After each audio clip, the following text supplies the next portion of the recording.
Tonight, we drift back to a time before written memory, before human history truly begins, guided only by the oldest words ever pressed into clay. And as you settle into your pillow tonight, feeling the weight of your blanket and the softness beneath your head, we're going to explore what the Sumerian texts tell us about the Anunnaki, those mysterious beings who, according to the ancient cuneiform tablets discovered in the ruins of Mesopotamia, existed long before humanity walked the earth. And honestly, you probably won't survive this story, because it's designed to bore you into the most restful sleep you've had in weeks, which is exactly the point of this gentle journey through archaeology and mythology. But here's the thing. So before you get comfortable, take a moment to like the video and subscribe, but only if you genuinely enjoy what I do here. Because I want this channel to be a place where people come because they want to, not because they felt pressured by some aggressive call to action. And while you're at it, drop a comment telling me where you're listening from and what time it is there right now. Because I love knowing that someone in Melbourne is falling asleep to this,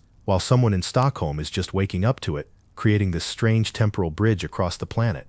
Now, dim the lights, maybe turn on a fan for that soft background hum, and let's ease into tonight's journey together, starting in the temple complexes of ancient Sumer, where priests in linen robes would enter the cool stone chambers before dawn, the air thick with the scent of burning cedar and myrrh, those precious resins that crackled softly in bronze braziers, casting dancing shadows across walls covered in the earliest form of writing humanity ever developed. And these weren't just random scribblings. These were humanity's first attempts to capture something permanent about the divine beings they believed had shaped their world, the Anunnaki, whose name in Sumerian translates roughly to those who came from heaven to earth, though scholars endlessly debate whether heaven meant the literal sky, some distant planet as the more imaginative interpreters suggest, or simply the cosmic realm of the gods, that abstract space where divine beings resided according to ancient Near Eastern cosmology. And it's worth noting that mainstream Sumerian scholarship, the kind published in peer-reviewed journals and taught at universities,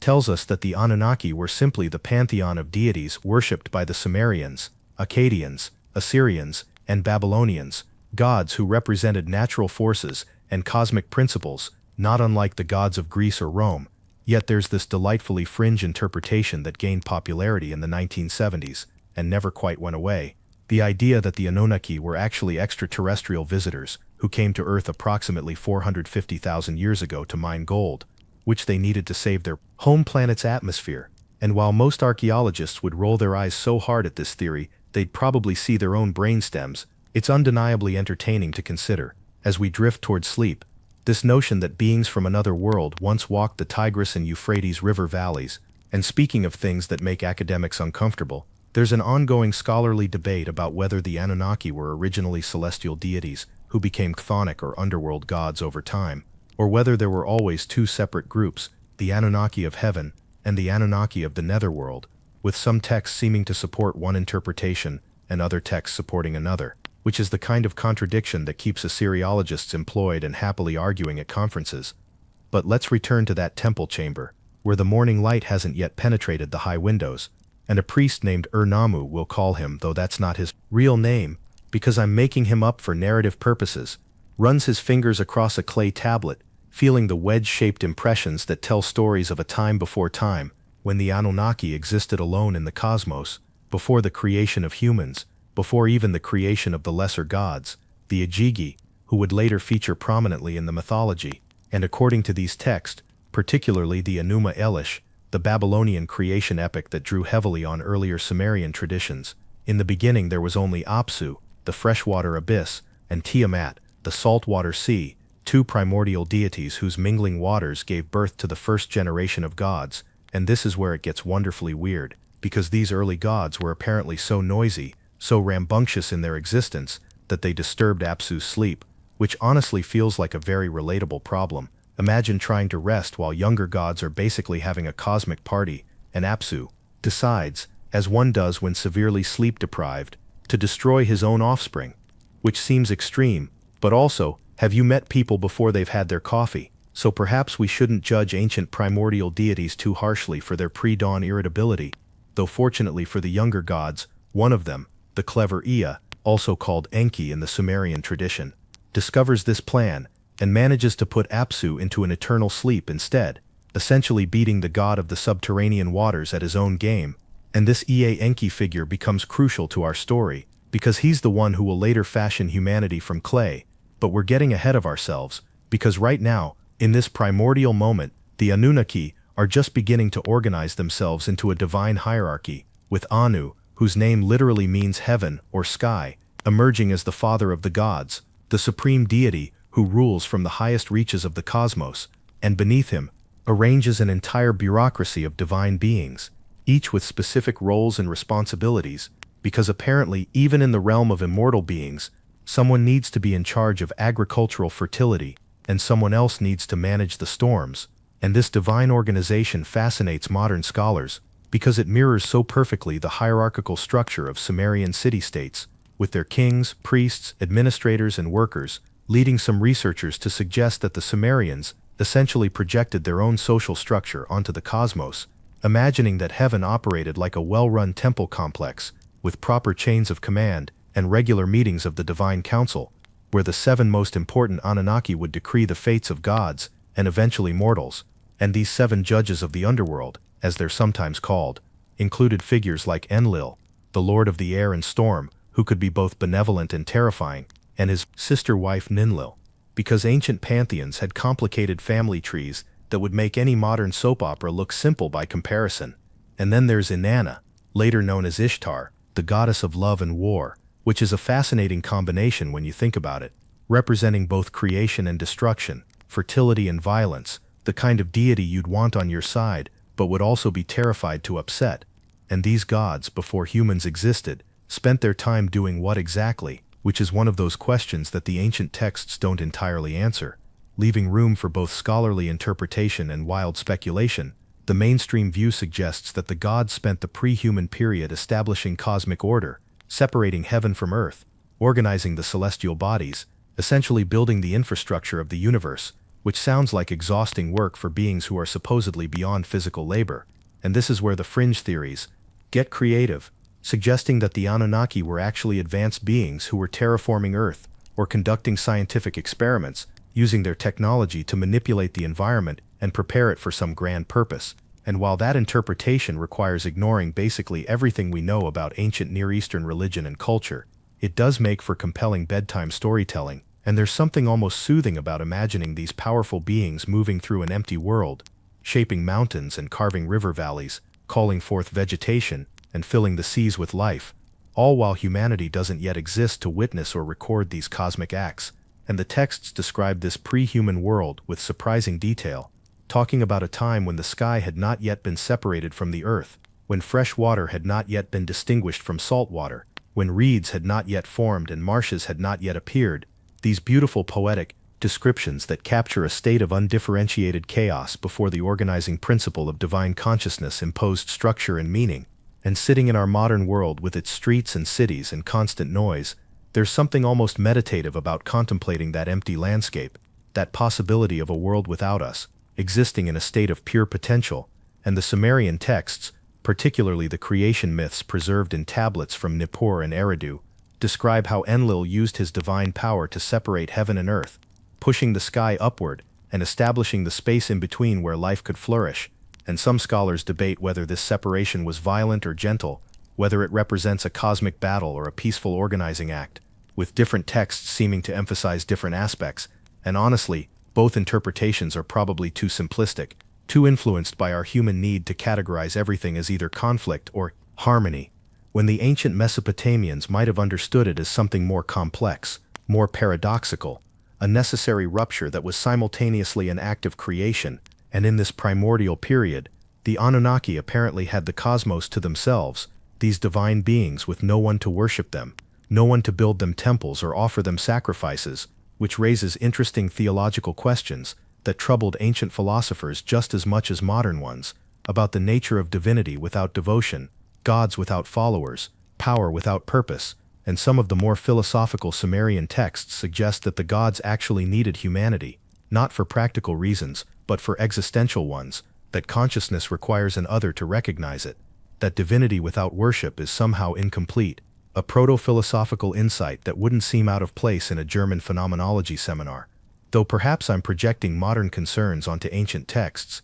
which is always a risk when we try to understand the thinking of people who lived 5,000 years ago in a radically different cultural context. But as you lie there, feeling your breathing slow and deepen, your body growing heavier against the mattress, consider the peculiar loneliness of these pre-human gods, immortal and powerful but alone, floating in a universe of their own making, with no one to appreciate their achievements, no voices raised in prayer or supplication, just the empty echoes of their own divine conversations. And the priests, like our fictional Ur-Nammu, would have contemplated these mysteries in the quiet hours before the temple woke, trying to understand what it meant that their gods once existed without them, what implications that held for the relationship between divine and human. And outside the temple, the Mesopotamian night would have been so dark, without any light pollution, just stars scattered across the sky, like seeds thrown by a careless gardener. And perhaps the priests looked up at those stars and wondered if the Anunnaki still watched from some distant realm, or if they'd moved closer, merging their divine essence with the human world they'd created, or as some fringe theorists cheerfully suggest, if they'd simply returned to their home planet after completing their genetic experiments, which is a theory that requires you to completely ignore all actual evidence, while simultaneously finding ancient astronauts in every ambiguous text. But it does make for entertaining late-night documentaries, and the thing about these ancient creation stories is that they're not trying to be science, they're trying to be meaning. They're humanity's first attempts to answer the unanswerable questions about why we exist, and where we come from, and what it means to be conscious beings in an incomprehensible universe. And the Sumerians, sitting in their mud brick cities 5 millennia ago, came up with the Anunnaki, these powerful beings who shaped the world with intention and purpose, who created humanity deliberately rather than randomly. And whether you interpret that as literal divine intervention or as metaphorical poetry about the emergence of civilization, there's something oddly comforting about it, this idea that before we existed, someone or something was making the world ready for us. And as the cedar smoke rises in that ancient temple, and our fictional priest sets down his tablet for the night, satisfied that he's preserved these sacred stories for future generations, we can appreciate that those stories have indeed survived, traveling across millennia to reach your ears tonight, connecting your consciousness to the consciousness of people who lived and died before the pyramids were built, before writing spread beyond Mesopotamia, when the world was young and humans were first learning to organize themselves into civilizations. And somehow, against all odds and the passage of vast stretches of time, their words about the Anunnaki, about gods who existed before humans walked the earth, have endured, and that endurance itself is a kind of miracle, more impressive than any theory about ancient astronauts or extraterrestrial intervention. The simple fact that ideas can outlive cities and empires, and entire civilizations. And with that thought, we close section 1. Having established the cosmic setting, the primordial era when the Anunnaki moved through an empty world, organizing chaos into cosmos, preparing the stage for the drama that would unfold once they decided to create beings in their image, and your eyelids are probably growing heavy now, which is exactly as it should be, because we have 4 more sections to explore. And the beauty of a bedtime story is that you don't need to stay awake for all of it. You can drift away whenever your body decides it's ready, and the story will continue without you. Gentle and persistent like the flow of the Tigris River, which has been flowing since the Anunnaki supposedly walked its banks, and will continue flowing long after we're gone, indifferent to human concerns or divine intervention. Just water moving through landscape, ancient and eternal, and surprisingly soothing to contemplate as sleep begins to pull you under. The Anunnaki, having organized the cosmos and separated heaven from earth, now face a problem that will reshape existence itself, because running a universe turns out to be actual work,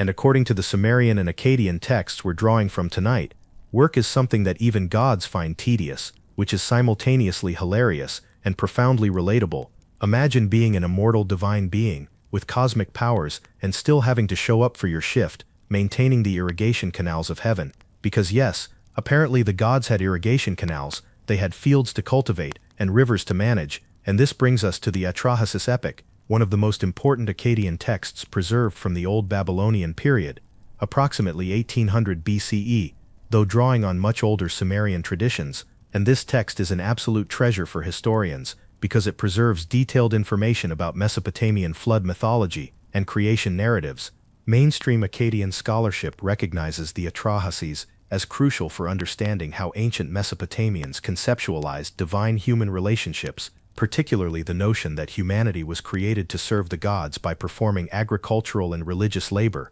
freeing the deities from physical toil, which when you think about it represents a fairly sophisticated theological justification for why life is hard and everyone has to work, basically the ancient equivalent of saying that's just how it is, except with more cosmic authority behind it. But here's where the fringe interpretation crowd gets excited, because they read this same text and see a story about genetic engineering and a slave species created by advanced extraterrestrials who needed workers for their mining operations. And look, I'm not saying that's what the text says, I'm just saying that if you squint really hard and ignore all historical context, and maybe watch too many cable documentaries, can kind of see where they're coming from. Though actual scholars would like me to remind you that this interpretation requires you to deliberately misread Sumerian and Akkadian vocabulary, while also ignoring everything we know about ancient Near Eastern culture. But we're here to explore all the interpretations as we drift toward sleep, letting each version wash over us like waves lapping at a shore. And speaking of scholarly debates,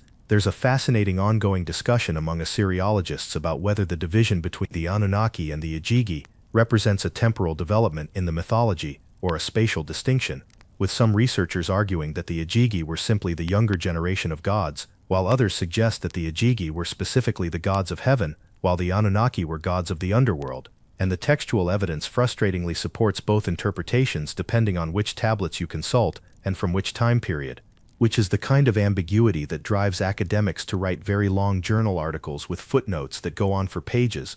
But for our purposes tonight, what matters is that in the primordial period we're discussing, before humans existed, there were these two groups of divine beings, and the Ajigi drew the short straw. They were assigned the heavy labor of maintaining the universe, digging rivers and canals, dredging the channels, building embankments, basically doing all the physical work required to keep the cosmic order functioning. And if you've ever had a terrible job, if you've ever felt exploited by your labor conditions, imagine being an immortal god stuck digging ditches for hundreds of thousands of years, because yes, the Atrahasis epic specifies that the Ajigi labored for 40 years, though some versions say 600 years, and in Mesopotamian numerical symbolism, these large numbers often represent a very long time, rather than literal counts, so we're talking about an extended period of divine drudgery, and eventually, inevitably, predictably, the Ajigi rebel. They throw down their tools, they burn their spades, and they march on the house of Enlil,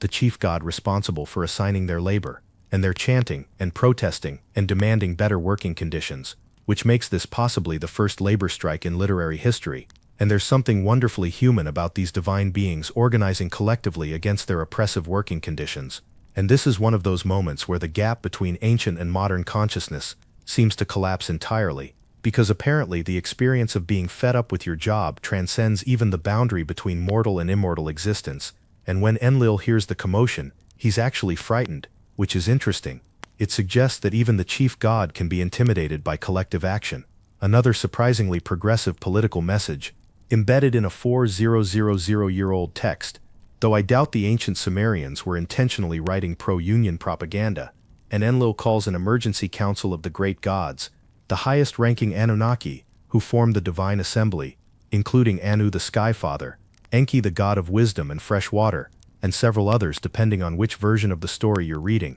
and they debate what to do about the Ajigi rebellion, and some gods argue for violent suppression, which is usually the go-to response of those in power facing collective resistance. But Enki, who's consistently portrayed as the cleverest and most thoughtful of the gods, the one who thinks in terms of solutions rather than punishments, proposes an alternative. Why not create a new being, a lesser creature that can take over the heavy labor, freeing the Ajigi to return to more dignified divine pursuits? And this proposal is accepted, and thus the decision is made to create humanity, which means that, according to Sumerian cosmology, humans exist specifically to work. We are literally fashioned as a labor-saving device for tired gods, which is either deeply depressing or darkly funny, depending on your perspective and how many cups of coffee you've had. Though right now, as you're falling asleep, it's probably just interesting in that distant, abstract way that facts become when consciousness starts to blur. And the process of human creation as described in the texts involves Enki taking clay from the Apsu, the primordial freshwater abyss over which he rules, and mixing it with the blood of a slain god, specifically Wealu or Geshtu-e depending on the text, a god who is sacrificed specifically for this purpose, which is dark. Let's acknowledge that darkness, a divine being, is killed so that humans can be made. and his blood, which contains his divine essence and intelligence, is mixed with the clay to give the resulting creatures consciousness and rationality. And this combination of earthly material, the clay, with divine essence, the god's blood, creates humanity as a hybrid being, connected to both the physical world and the divine realm, possessing godlike consciousness trapped in a mortal clay body. And there's deep theological sophistication in this formulation. The ancient Mesopotamians weren't primitive in their thinking. They were grappling with the same questions about human nature that still occupy philosophers today. What makes us conscious? What's the relationship between mind and body? Why do we die if we can think about eternity? And their answer, embedded in these creation myths, is that we're composite beings, divine consciousness temporarily housed in earthly flesh, and that tension between our mortal and immortal aspect defines the human condition, though the fringe interpretation crowd reads this blood and clay mixing as a description of genetic engineering, ancient aliens splicing their DNA with terrestrial hominids to create Homo sapiens, which requires translating blood of the gods as genetic material and clay as indigenous earth species. And while you can technically make that translation if you're sufficiently motivated and willing to ignore all linguistic evidence, it does violence to what the text is actually saying within its own cultural context.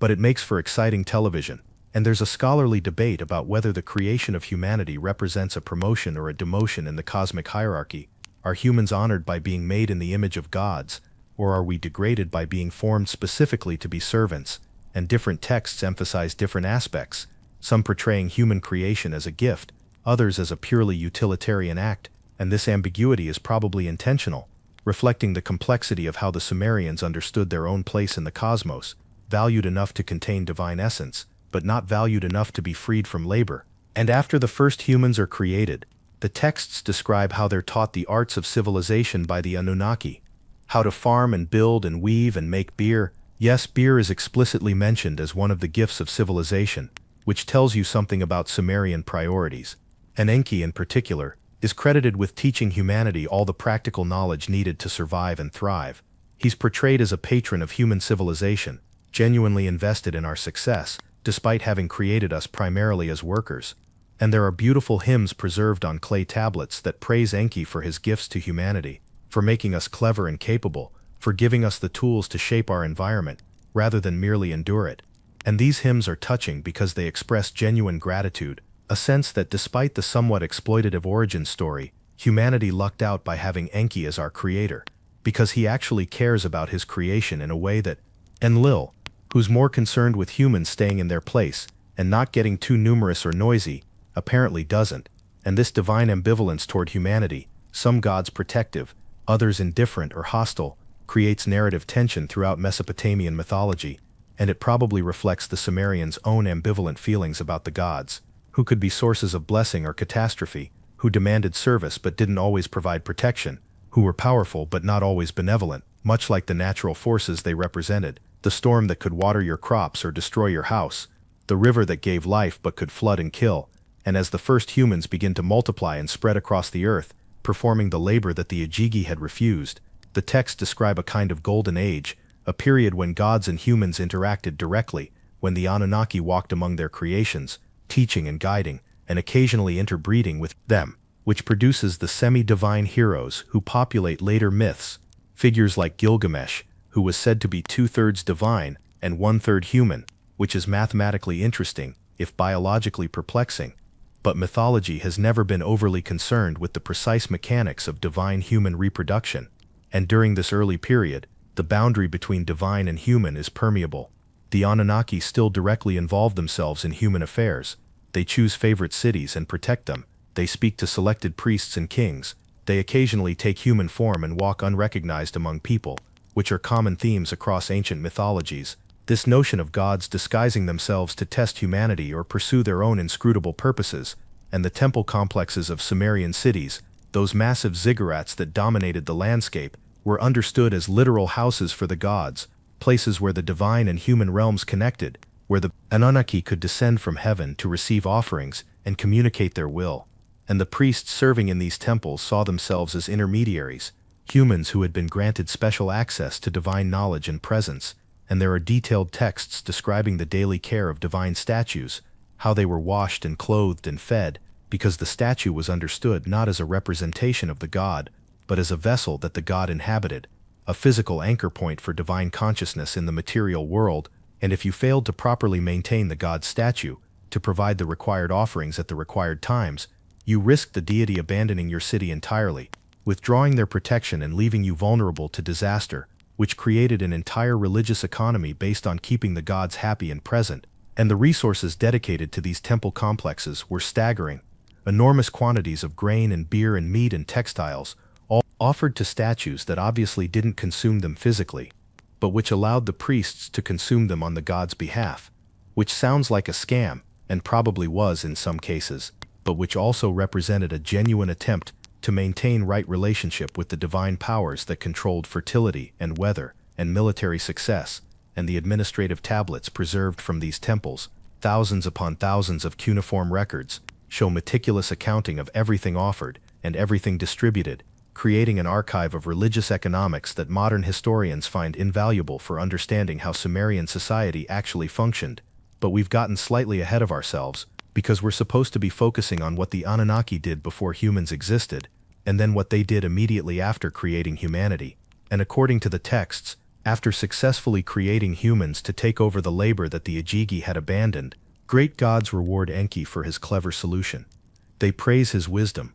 And there's a sense of relief throughout heaven that the crisis has been resolved without either violence against the Ajigi or the collapse of cosmic order, and the Ajigi are presumably freed to pursue whatever it is that gods do when they're not digging canals, which the texts don't specify, but which we can imagine involves a lot of feasting, and perhaps some light cloud arrangement. And the new humans multiply rapidly, as humans do, were apparently good at reproduction, and they spread across Mesopotamia, building the first cities, developing agriculture and animal husbandry, inventing pottery and metallurgy, all under the watchful eyes and occasional guidance of the Anunnaki, who still directly involved themselves in human affairs during this early period, before the gradual withdrawal of the gods that characterizes later epochs. And some of the texts describe this primordial time with nostalgia as a golden age, when the relationship between divine and human was clear and direct, before things got complicated, before the flood, which, yes, we'll get to the flood eventually, because no discussion of Mesopotamian mythology is complete without addressing the flood narrative that later influenced the biblical story of Noah.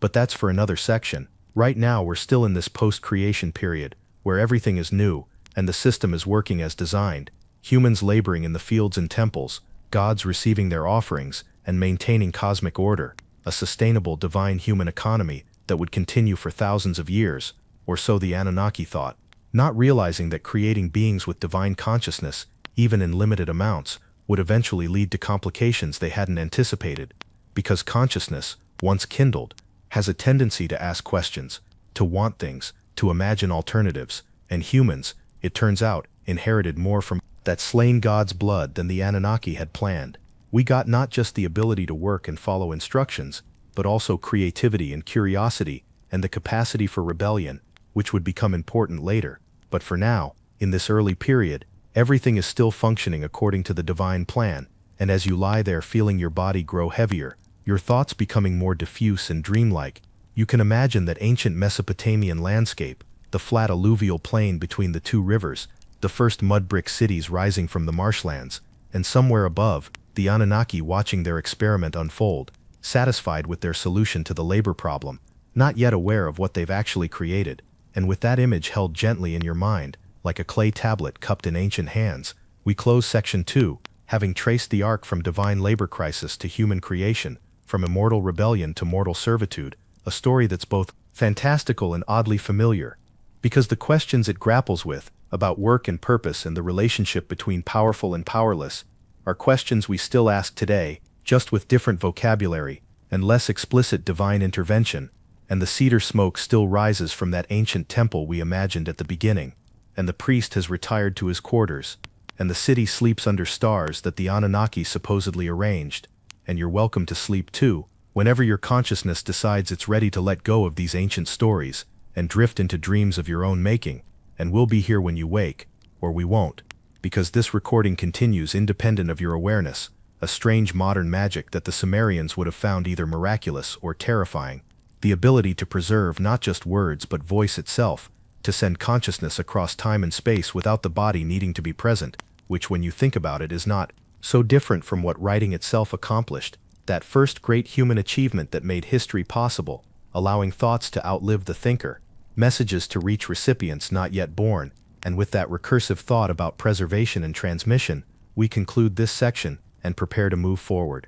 The creation of humanity solves one problem but creates others, as any good story about divine intervention must acknowledge, because the Sumerian texts don't present the gods as infinitely wise or all-knowing. They're powerful but fallible, capable of short-sightedness and mistakes, which makes them more interesting than the omniscient deities of later monotheistic traditions. And after an unspecified period of time during which humans multiply and spread and build and farm and generally do what humans do, making more humans and more stuff and more noise, the divine realm becomes aware that their solution has perhaps worked too well. Humanity is thriving, we're covering the earth, we're being fruitful and multiplying as instructed, but we're also becoming numerous enough to cause problems. And here we encounter one of the most famous texts in the Sumerian literary corpus, the Eridu Genesis, discovered among the tablets at Eridu, which was, according to Sumerian tradition, first city ever built, the place where kingship first descended from heaven. And this text, dating to around 2300 BCE in its oldest known form,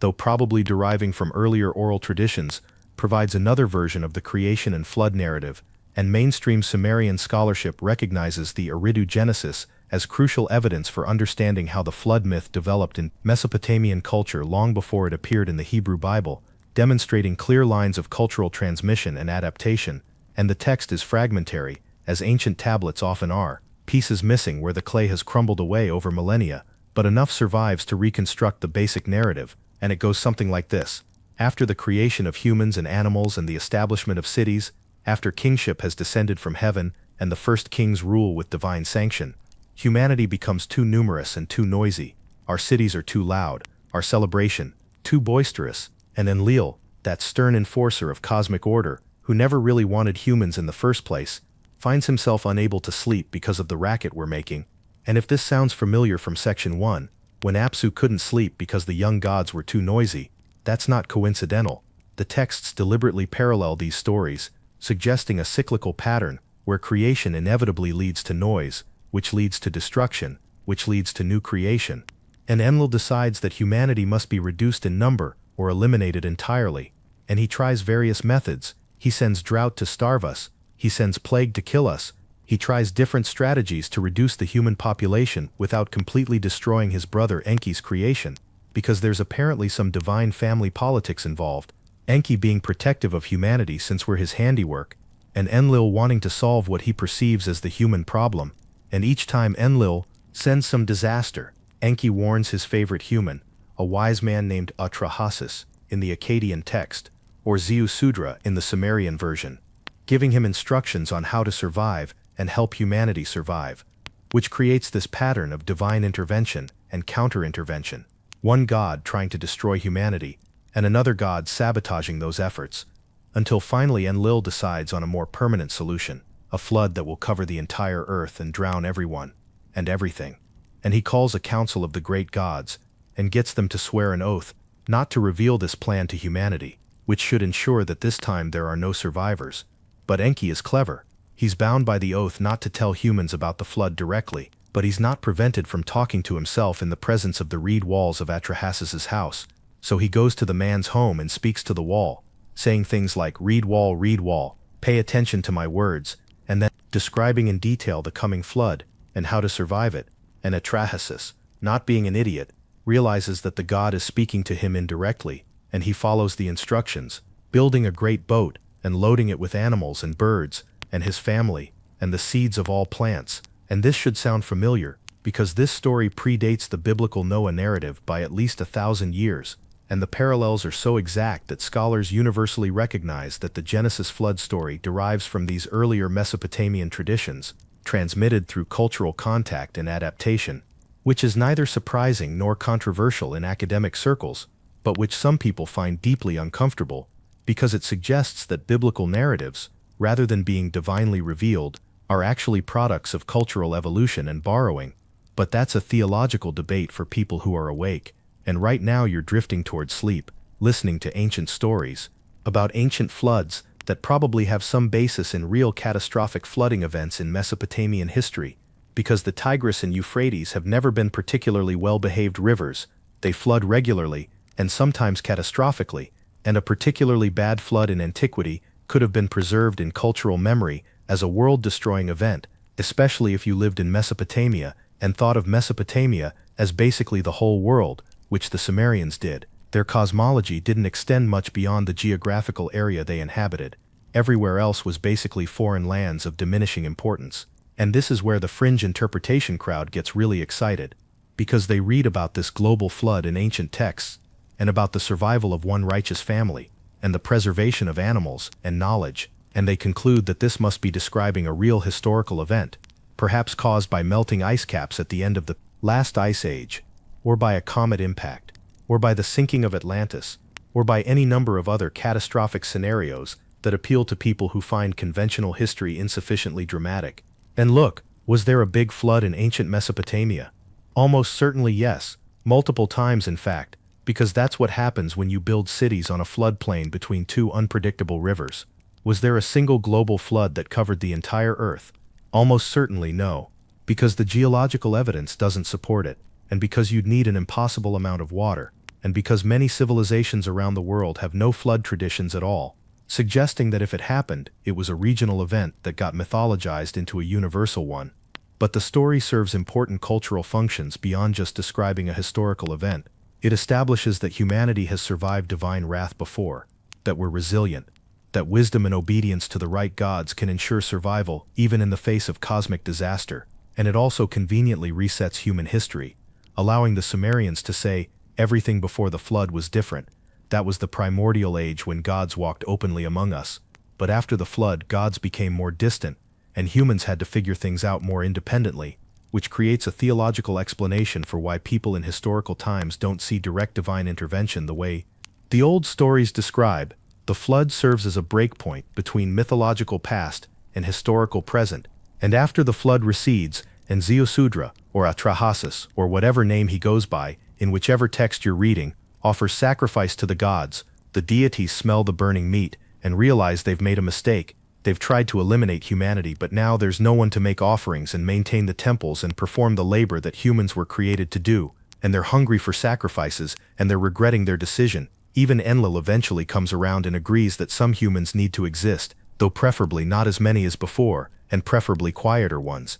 And the surviving human family is blessed and allowed to repopulate the earth, though this time with certain limitations. Humans are given finite lifespans, where before the flood, people supposedly lived for thousands of years, which is another common motif in ancient Near Eastern literature. This notion of a primordial golden age when people lived much longer before the gods decided to limit human lifespan to make us less godlike, less threatening, more definitely mortal. And there's a scholarly debate about whether the pre-flood longevity is meant to be taken literally, or whether it's symbolic, with some researchers suggesting that the enormous lifespans attributed to antediluvian kings and patriarchs represent dynasties rather than individuals. So when a text says someone ruled for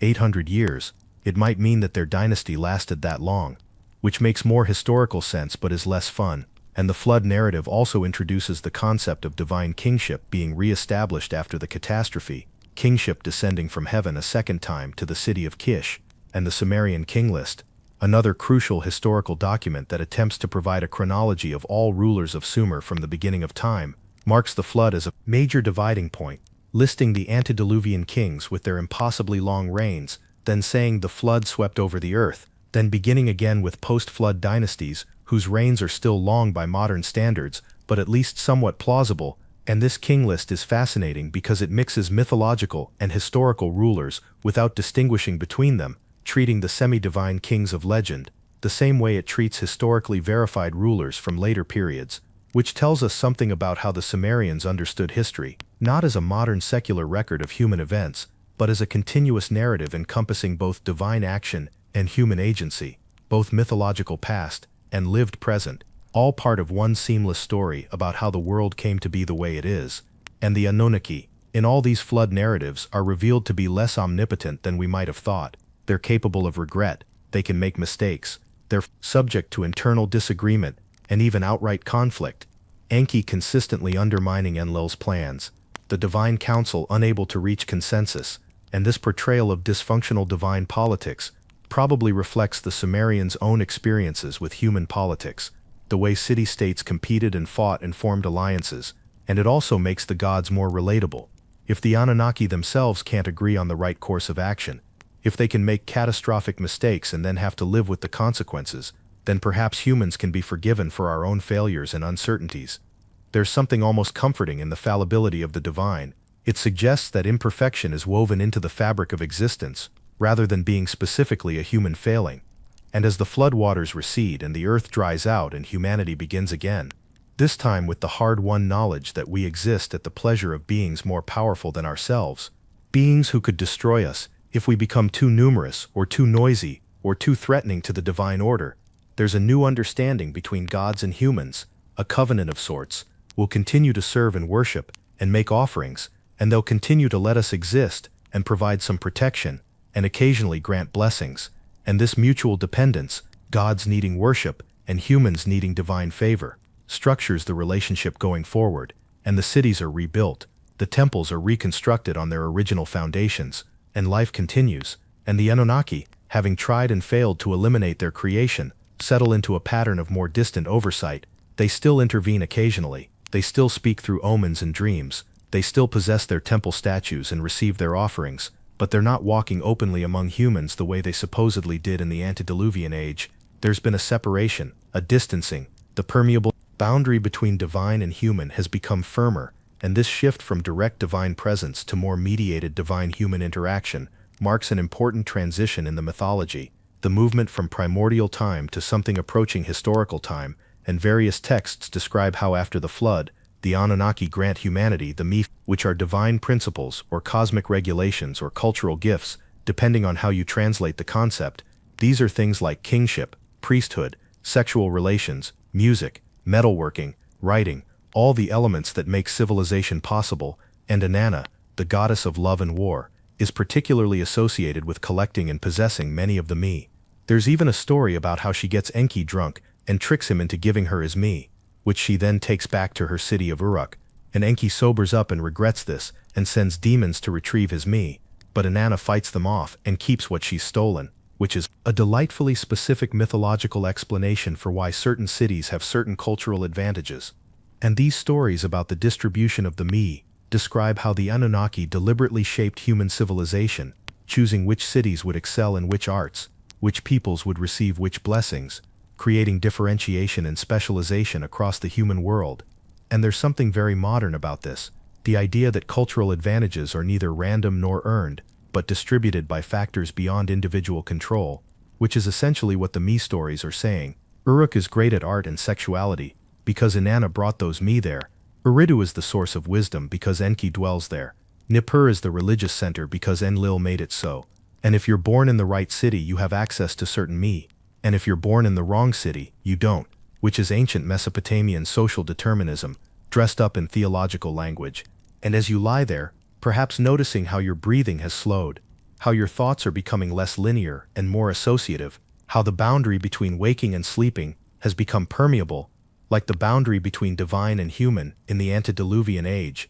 you can appreciate these ancient attempts to explain why the world is the way it is, why some cities prosper and others don't, why some people have certain advantages and others don't, why civilization exists at all instead of everyone just living in small hunter-gatherer bands. And the answer the Sumerians came up with was the Anunnaki, these divine beings who created us and who continue to shape our world through their ongoing interventions and distributions of divine favor. And whether you read this as literal theology, or as sophisticated mythology, or as misunderstood ancient astronaut activity, what remains constant is the human need to explain, to understand, to create narratives that make the chaos of existence meaningful. And the Sumerian narratives are among the oldest we have, the first written attempts to answer the big questions, and they've survived on clay tablets buried in ruined cities for thousands of years, waiting to be excavated and translated and shared with people like you, lying in your bed in the 21st century, letting these ancient stories wash over you like the floodwaters that once supposedly covered the earth.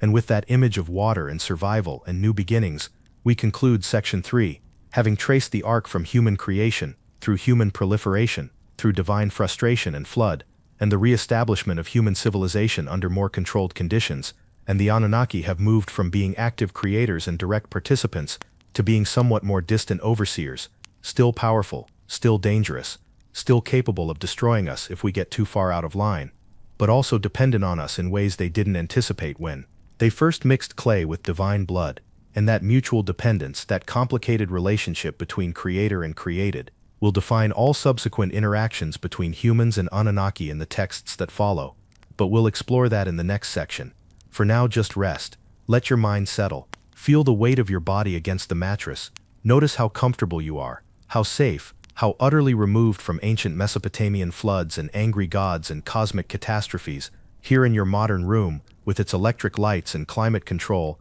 and all the technological magic that would seem like divine intervention to someone from 5,000 years ago. We've come so far from those first clay tablets and mud brick cities, and yet we're still telling ourselves stories about where we came from and what it all means. Still trying to make sense of consciousness and mortality, and the strange experience of being alive, and perhaps that continuity, that unbroken line of human questioning, stretching from Sumerian priests to you lying there half asleep, is more meaningful than any particular answer we've come up with. And with that thought, we transition toward the fourth section. After the flood, after the resetting of human civilization, after the Anunnaki have established a new covenant with humanity and distributed the me among the cities of Sumer, we enter a period that the ancient texts describe with more historical detail and less cosmic drama. Because the age of direct divine creation is over, the world exists in basically its final form, and now the stories focus on how gods and humans interact within that established framework, how kingship operates, how cities rise and fall, how cosmic order is maintained through proper ritual and sacrifice. And this is where Sumerian literature becomes particularly rich, because we have texts describing specific historical kings who were believed to have direct relationships with specific gods, and we have administrative documents from temple complexes showing the actual functioning of the divine human economy. And we can see how mythology and daily life interpenetrated, how the theological claims about the Anunnaki's ongoing involvement in human affairs were actualized through the institutions of kingship and priesthood. And one of the most important concepts in Sumerian political theology is that kingship itself is a divine gift. It descended from heaven in the beginning, and every legitimate king rules only because the gods have chosen him. He's not just a powerful human who seized control, he's a representative of divine authority on earth, a mediator between the Anunnaki and the ordinary people. And this ideology is expressed in countless royal inscriptions, where kings describe themselves as chosen by Enlil, or beloved of Inanna, or granted wisdom by Enki. And these aren't just empty flattery. These statements are making serious theological claims about the nature of political authority, asserting that the king's power derives from his relationship with the divine, rather than from mere human force. Though of course in practice many kings probably took power through violence, and then retroactively claimed divine sanction, which is how these things usually work. But the point is that they felt the need to make that claim. They couldn't just rule as warlords, they had to present themselves as divinely appointed, which tells us something about how seriously the Sumerians took the idea of divine involvement in human affairs. And there are fascinating texts describing what happens when a king loses divine favor, when the gods withdraw their support, and the king's reign crumbles. And these texts use natural disasters, military defeats, and internal rebellions as evidence of divine displeasure, creating a theological feedback loop where success proves divine favor and failure proves divine rejection, which is convenient for whoever comes to power next, because they can claim that the gods have chosen them to replace the unworthy previous ruler. And this brings us to the famous Sumerian king list again, that document we mentioned earlier, which lists every ruler of Sumer from the beginning of time down to the Old Babylonian period.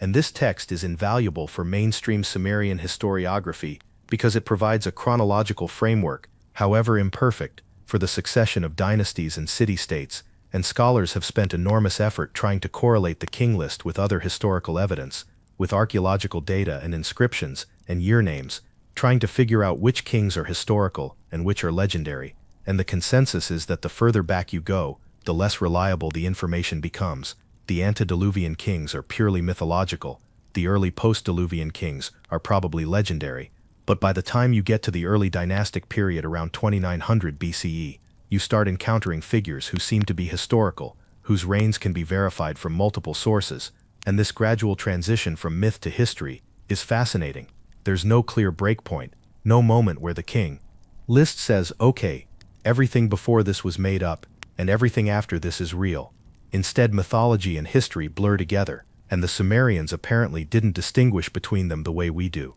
For them it was all part of the same continuous story of how their civilization came to be, and the king list is also where fringe theorists get some of their most cherished evidence, because it lists those pre-flood kings with reigns lasting tens of thousands of years. And if you approach this with the assumption that the Sumerians were trying to write factual history rather than mythological chronology, then you have to explain those impossible numbers, and the ancient astronaut crowd explains them by saying that the Anunnaki, being long-lived or immortal extraterrestrials, naturally ruled for extended periods, and their hybrid offspring, the semi-divine kings of the early period, inherited some of that longevity, and as the generations passed and the divine blood became more diluted, human lifespans gradually shortened to their current normal range, which is creative. You have to give them that. It's a creative interpretation that requires only that you ignore everything we know about biology and evolution and radiometric dating and basically all of science, but it does provide a neat explanation for otherwise puzzling textual evidence, though the simpler explanation, the one that actual scholars prefer, is that the Sumerians were using those enormous numbers symbolically to indicate that these were the rulers of the primordial age, when things were different, when time itself moved differently, when the world had not yet settled into its current patterns, and the numbers aren't meant to be taken literally, any more than happily ever after is meant to be a precise prediction about future emotional states. They're narrative devices, ways of saying this happened in the time before normal time. And there's a scholarly debate about whether the decreasing lifespans recorded in the king list reflect actual historical memory of changing political systems. Maybe very early kingship was actually held by the same families for longer periods, creating the impression of extremely long individual reigns, or maybe the decreasing numbers simply reflect increasing historical accuracy as the texts approach contemporary times, with earlier reigns being completely made up, and later reigns being based on actual records. And the truth is probably some combination of both, but we'll never know for certain because the Sumerians didn't leave us explanatory footnotes telling us how to interpret their numbers. And speaking of things the Sumerians didn't explain clearly, one of the most persistent mysteries in studying Sumerian religion is the question of what exactly the Anunnaki were thought to do in the post-flood period, after they'd created humanity and survived our multiplication, and decided to let us continue existing. What was their day-to-day involvement in the world? And the texts give us fragments of an answer. The Anunnaki were believed to inhabit their temple complexes, dwelling in the innermost sanctums, where only the highest-ranking priests could enter, and they received the daily offerings of food and drink and incense, and they participated in the festivals that marked the agricultural and ceremonial calendar, and they communicated their will through divination, through examining the livers of sacrificed animals, or observing the flight patterns of birds, or interpreting dreams, because if the gods no longer walked openly among humans, they still needed ways to make their desires known, and entire schools of divination developed, with expert priests training for years to learn how to read omens correctly, and thousands of omen texts survived describing what various signs meant. If the liver has a certain shape, it means the military campaign will succeed. If the birds fly from the wrong direction, it means the goddess is displeased. Someone dreams of falling, it means they'll lose their social position. And these texts are simultaneously fascinating and tedious. Page after page of incredibly specific correlations between observable phenomena and predicted outcomes, representing a massive attempt to systematize communication with the divine, to create reliable methods for determining what the gods wanted. And there's something very human about this need to feel that we have some control over fate, some ability to predict the future and avoid disaster. Even if that control is mediated through the will of unpredictable divine beings, it's still better than pure randomness, better than admitting that we're just tiny creatures, stumbling through an indifferent universe, hoping we don't get crushed by forces we can't comprehend. And the Sumerian solution was the Anunnaki, gods who could be propitiated through sacrifice, who would warn us of coming dangers through omens if we knew how to read them, who imposed order on chaos, even if that order sometimes felt arbitrary or harsh. And the temple complexes where the Anunnaki dwelt were extraordinary structures, massive ziggurats rising from the flat Mesopotamian plain, visible for miles, architectural declarations that this city was protected by this god, and the ziggurat at Ur, dedicated to the moon god Nana, still stands, or at least its base still stands. And you can visit it today, and climb the ancient stairs, and stand where Sumerian priests stood, 4,000 years ago, looking out over a city that's now ruins and desert. And it's a strange feeling, connecting across that vast stretch of time, imagining those priests who believed they were literally maintaining the house of a god, who thought that if they failed in their ritual duties the god might abandon the city and disaster would follow. And from our modern perspective, that seems like superstition. But was their belief that the moon god Nana lived in a temple in Ur really more irrational than some of our modern beliefs? We invest abstract institutions like corporations and nations with agency and power. We perform rituals of citizenship and commerce that we've agreed give those abstractions the ability to shape our lives. We accept that invisible forces like markets and laws and social norms constrain our behavior. And maybe that's not so different from believing in the Anunnaki. Maybe both ancient and modern people are doing the same thing, creating conceptual frameworks that allow us to navigate complex social realities, except the Sumerians personified their abstractions and built them houses and fed them bread, while we depersonify our abstractions and build them office buildings and feed them data. But the underlying human need is the same, the need to believe that the forces that shape our lives can be understood and potentially influenced. And as you lie there, hopefully very close to sleep now, your thoughts fragmenting and reforming in that characteristic way that happens at the edge of consciousness, where logic loosens and images flow more freely and time becomes elastic, you might consider that the distance between us and the ancient Sumerians isn't as vast as we sometimes think. We're still the same species asking the same questions, still trying to figure out why we're here and what we're supposed to be doing and how to maintain order in a world that always threatens to slide into chaos. And the answers we've come up with have changed. We don't generally blame crop failures on angering Enlil anymore. We understand that weather has natural causes, even if we can't always predict or control it. But we still tell ourselves stories about how the world works. We still create narratives that give meaning to our experiences. We still need to believe that someone or something has a plan, whether that's gods or evolution, or historical dialectics or market forces. Humans seem psychologically incapable of accepting pure meaninglessness. We'll invent meaning anywhere we can find a pattern. And the Sumerians invented the Anunnaki, these divine beings who created us with purpose, who watch over us with interest, if not always benevolence, who can be communicated with through proper ritual. And that invention, that story, sustained their civilization for thousands of years. It provided social cohesion and political legitimacy and psychological comfort. It answered the questions that needed answering. And when we study their texts today, when we read about Enki and Enlil and Inanna and all the complex mythology they developed, we're not just learning about what ancient people believed, we're learning about how humans make meaning, how consciousness grapples with existence, how storytelling shapes reality, and those lessons are still relevant, which is why we're spending this evening, or night, or early morning, depending on where you are, drifting through Sumerian mythology as a path toward sleep, because there's something deeply soothing about these old stories. They've survived so much, they've outlasted the civilization that created them. The cities are ruins, the language is dead, no one worships the Anunnaki anymore, and yet the stories remain, preserved in clay, translated by scholars, shared in videos like this, still capable of capturing imagination and attention, still serving their function of helping consciousness process the big questions. And as we approach the end of this section, having surveyed the post-flood relationship between the Anunnaki and humanity, having looked at how divine kingship worked and how temple economies functioned, and how divination provided communication between realms, we can see that what the Anunnaki did after humans existed was essentially to maintain cosmic order from an increasingly distant position. They withdrew from direct intervention while still providing structure and meaning. They became less present but not absent, less active but not inactive. That withdrawal, that gradual distancing of the divine, mirrors what happened historically as Sumerian civilization matured and became more complex and needed gods less to explain natural phenomena and more to legitimize social hierarchies. And eventually, though this is beyond our scope tonight, the Anunnaki would fade entirely, replaced by new gods and new stories and new ways of understanding the world. But that's the fate of all mythologies. They serve their time and then make way for whatever comes next. And what comes next for you, if I've done my job correctly, is sleep, because we're nearly done now. One more section to go, and that final section will be shorter and more reflective, a gentle closing that brings together all the threads we've been following. But before we get there, take a moment to notice how you feel, how your body has settled, how your breathing has deepened, how the world has narrowed to just my voice and your comfortable bed, and the darkness behind your eyelids. And in that narrowed, peaceful space, there's room for these ancient stories, room for the Anunnaki and their clay and blood creations,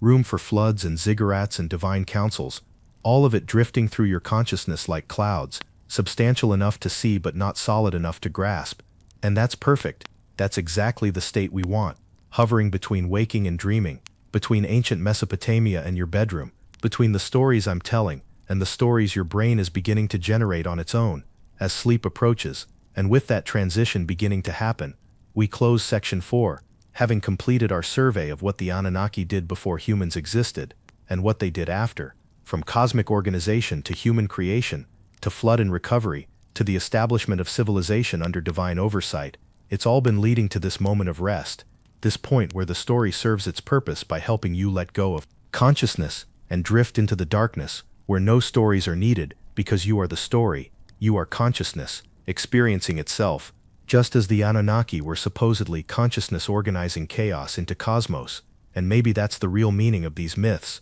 not that gods literally shaped clay into humans, but that consciousness shapes chaos into meaning, that awareness imposes order on experience, that storytelling is how we make the universe comprehensible. And with that thought, we transition into our final section. And so we arrive at the end of our journey through Sumerian texts and Anunnaki mythology. And if you're still awake, congratulations on your persistence, though really the goal was for you to have drifted off several thousand words ago, gently carried into sleep by the rhythm of ancient stories and the steady pace of narration. But whether you're awake or asleep or somewhere in between, we can take a moment to reflect on what these texts reveal about the Anunnaki, and more importantly, what they reveal about the humans who created these stories. Because that's ultimately what we've been exploring tonight, not ancient astronauts or literal divine beings, but human consciousness trying to make sense of existence, trying to answer the unanswerable questions about where we come from, and why we're here, and what it all means. And the Sumerians,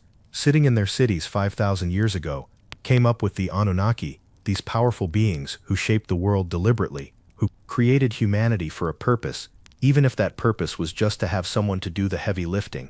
And there's something almost touching about that, the belief that we exist for a reason, that someone wanted us here. Even if they only wanted us as workers, it's still better than the alternative, the cold modern realization that we're probably just accidents of chemistry and evolution, conscious beings arising from unconscious processes, meaning-seeking creatures in a meaningless universe. And maybe that's why these ancient myths still resonate, why we tell ourselves stories about ancient civilizations and lost wisdom and beings from the stars, because we want to believe that someone knows the answers, that somewhere, somewhen, everything made sense. The Anunnaki knew why they were creating us. The Sumerians knew how to communicate with their gods. Someone understood the cosmic plan, and we've lost that certainty if it ever existed. We've gained knowledge but lost meaning.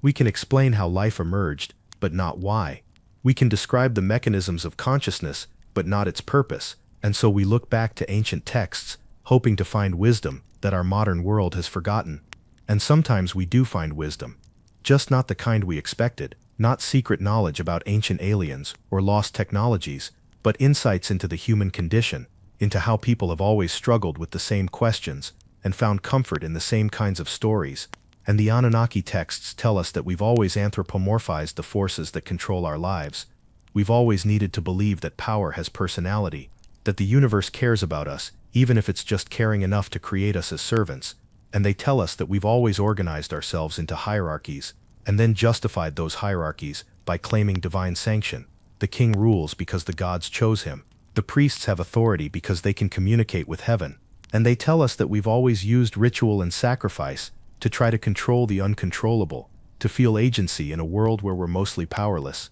And these patterns persist. We still do all these things, just with different vocabulary and different institutional structures. We still tell stories to make sense of chaos. We still create hierarchies and justify them. We still perform rituals hoping to influence outcomes. Humans haven't changed that much in 5,000 years. We're still the same conscious creatures pressing meaning into clay, or typing it into computers, trying to preserve our thoughts beyond our lifetimes, trying to communicate with people we'll never meet, trying to make our brief time in this universe matter. And the Sumerian priests who first wrote down these stories about the Anunnaki were doing exactly what I'm doing now, using available technology to transmit consciousness across time, creating something that will outlast the creator, sending a message forward into an unknown future, hoping someone will receive it and understand it, and maybe find it useful or comforting. And here we are, you and I, receiver and sender, connected across time by these ancient stories that neither of us believes literally,